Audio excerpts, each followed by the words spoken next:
صلاح الدین ایوبی کی قسط نمبر 11 میں آپ کو خوش آمدید کہتے ہیں۔ ناظرین کرام، ہمارے چینل کو سبسکرائب کر لیں اور بیل آئیکن کو کلک کر لیں تاکہ تمام ایپیسوڈز آپ تک آسانی سے پہنچ سکیں۔ موبی روبن کے بستر سے اٹھی اور آہستہ سے باہر جانے لگی۔ اس نے خیمے کا پردہ اٹھا کر باہر دیکھا کہ کہیں کوئی سنگتری تو نہیں۔ اس کو خطرہ تھا کہ اگر کسی سنگتری نے دیکھ لیا تو وہ پکڑی جائے گی۔ وہاں کوئی سنگتری موجود نہیں تھا۔ وہ باہر نکلی اور آہستہ آہستہ ٹیلے کی جانب چلنے لگی۔ تھوڑی ہی دور گئی کہ اس کو دو آدمیوں کی دبی دبی آوازیں سنائی دینے لگیں۔ اس کو لگا کہ سپاہیوں کو پتہ لگ گیا ہے کہ ایک لڑکی یہاں سے غائب ہے اور وہ آپس میں اس بارے میں بات کر رہے ہیں۔ اس نے سوچا خیمے میں واپس جانے کی بجائے میں اپنے ان ساتھیوں کے پاس چلی جاؤں جو تاجر بن کر آئے تھے۔ وہ یہاں سے کچھ ہی فاصلے پر موجود تھے، لیکن وہ تھی تو بہت چالاک۔ پھر سوچنے لگی اگر وہاں چلی گئی تو باقی لڑکیوں کے لیے مصیبت بن جائے گی، تو وہ دبے پاؤں پھر سے آگے چلنے لگی۔ اس کو بائیں طرف کچھ قدموں کی آہٹ سنائی دی۔ اس نے چونک کر دیکھا تو اسے درختوں کے درمیان ایک سیاہ سایہ جو کسی انسان کا معلوم ہوتا تھا جاتا دکھائی دیا۔ اس سائے نے رخ بدل لیا اور ٹیلے کی طرف آنے لگا۔ موبی کوئی خطرہ مول نہیں لینا چاہتی تھی تو وہ بھاگ کر ٹیلے پر چڑھ گئی۔ ٹیلا زیادہ اونچا نہیں تھا۔ وہ ٹیلے کی چوٹی پر کھڑی ہو گئی۔ اس کے پس منظر میں ستاروں سے بھرا آسمان تھا۔ سمندر اور صحرا کی فضا رات میں آئینے کی طرح شفاف ہوتی ہے۔ درختوں میں جاتے ہوئے آدمی نے ٹیلے کی چوٹی پر ٹنڈ منڈ درخت کے تنے کی طرح کا ایک سایہ دیکھا۔ موبی نے پہلو اس آدمی کی طرف کر لیا۔ اس کے بال کھلے ہوئے تھے۔ اس نے آدمی کو دیکھ کر اپنے ہاتھ سے بال پیچھے کیے۔ اس کی ناک، ابھرا ہوا سینہ اور لمبا لبادہ رات کی تاریکی میں بھی راز کو فاش کر رہا تھا۔ یہ آدمی رات کے سنگتریوں کا کمانڈر تھا۔ وہ آدھی رات کے وقت گشت پر نکلا ہوا تھا۔ اس نے ٹیلے پر دیکھا تو محسوس ہوا کہ کوئی لڑکی ہے۔ اسی رات ان کو بتایا گیا تھا کہ سلیبی لڑکیوں کو جاسوسی کے لیے استعمال کر رہے ہیں۔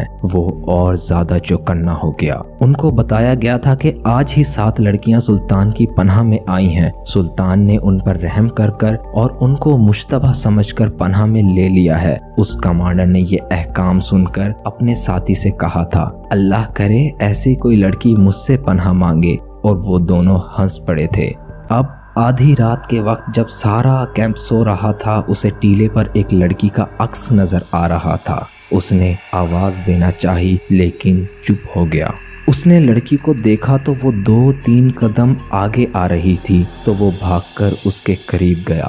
اس کمانڈر کا نام فخر المنصوری تھا۔ اس نے پوچھا، کون ہو تم؟ نیچے آؤ۔ لڑکی آواز سن کر ٹیلے کی دوسری طرف اتر گئی اور بھاگنے لگی۔ فخر جوان تھا، دوڑ کر فوراً ٹیلے پر چڑھ گیا۔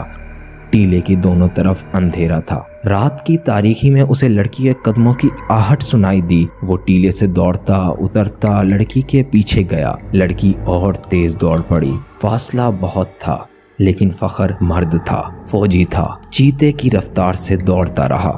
ٹیلے کے پیچھے اونچی نیچی اور خشک جھاڑیاں اور کہیں کہیں کوئی درخت تھا۔ فخر المنصوری نے بہت سا دوڑ کر محسوس کیا کہ اس کے آگے تو کوئی بھی نہیں۔ اس نے رک کر ادھر ادھر دیکھا تو پیچھے لڑکی کے قدموں کی آہٹ سنائی دی۔ وہ تربیت یافتہ لڑکی تھی، جہاں اسے حسن اور شباب کے استعمال کی تربیت دی گئی تھی۔ وہ ایک درخت کی اوٹ میں چھپ گئی تھی۔ فخر آگے گیا تو وہ دوسری طرف دوڑ پڑی۔ یہ تعاقب آنکھ مچولے کی مانند تھا۔ فخر کو اندھیرا پریشان کر رہا تھا۔ فخر سمجھ گیا تھا کہ یہ کوئی جوان لڑکی ہے۔ وہ لڑکی دوڑتے دوڑتے اپنے مرد ساتھیوں کے خیمے تک پہنچ گئی۔ اس نے ان کو آواز دی۔ وہ گھبرا کر اٹھے اور خیمے سے باہر آ گئے۔ لڑکی بھاگتے ہوئے لمبے لمبے سانس لیتی اور ان مردوں کے پاؤں سے لپٹ گئی۔ فخر نے تلوار میان سے نکالی اور ہانپتا دوڑتا ادھر آ گیا۔ یہ لڑکی میرے حوالے کر دو، فخر المنصوری نے حکم کے لہجے میں کہا۔ یہ ایک نہیں، ہم نے 7 لڑکیاں تمہارے سلطان کی پناہ میں دی ہیں، لے جاؤ اس کو بھی، ان مردوں نے کہا۔ मोबी ने उनमें से एक के पांव को मजबूती से पकड़ लिया और कहा, मैं इसके साथ नहीं जाऊंगी। इसका सुल्तान ईसाइयों से ज्यादा वहशी है। इन्होंने मेरी हड्डियां भी तोड़ दी हैं। मैं इससे भाग कर आई हूँ। कौन सुल्तान? फखर ने हैरान होकर पूछा। वही जिसे तुम सुल्तान सलाहुद्दीन अय्यूबी कहते हो, मोबी ने जवाब दिया। वो अब मिस्र की अरबी बोल रही थी। ये लड़की झूठ बोल रही है। ये है कौन? तुम्हारी क्या लगती है? फखर ने कहा। अंदर आ जाओ दोस्त, बाहर सर्दी है, उनमें से एक आदमी ने कहा। फखर अंदर चला गया। एक आदमी ने कहवा आग पर रखा और उसमें ना जाने क्या कुछ डालता रहा। काफी देर बातों के बाद उन्होंने अंदाजा लगा लिया ये कोई आम कमांडर नहीं है, जिम्मेदार कमांडर है।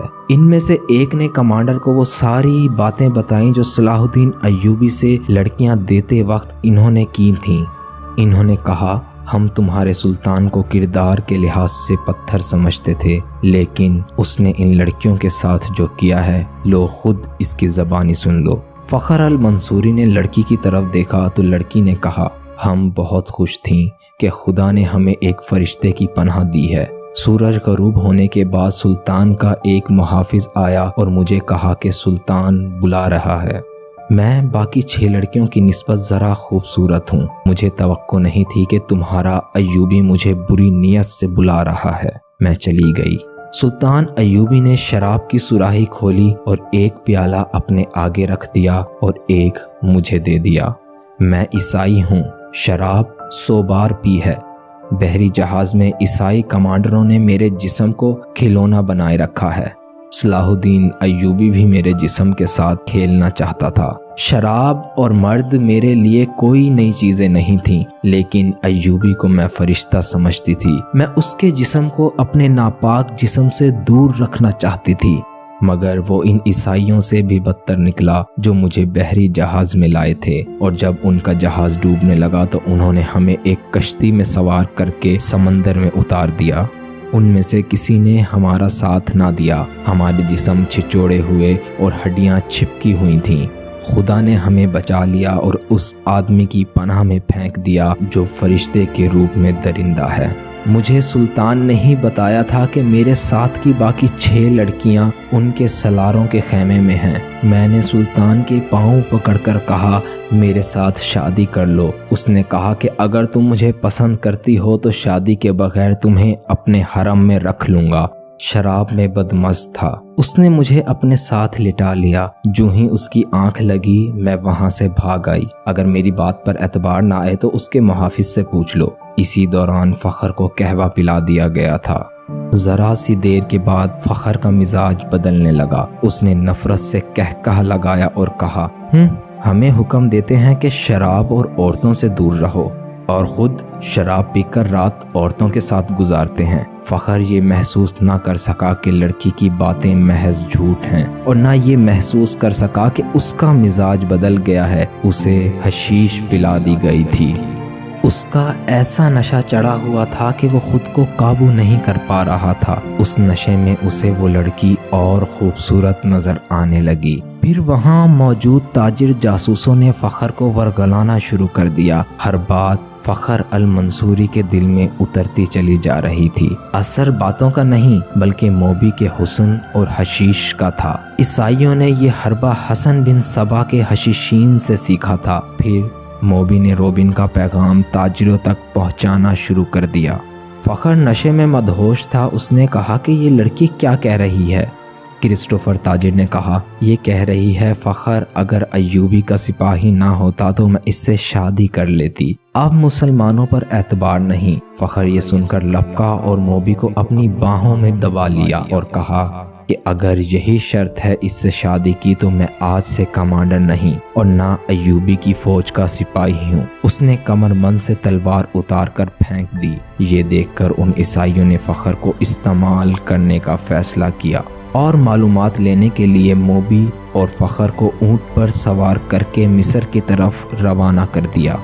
उन्होंने कुछ साथ खाना और पानी भी दिया जिसमें हशीशीन मिली हुई थी।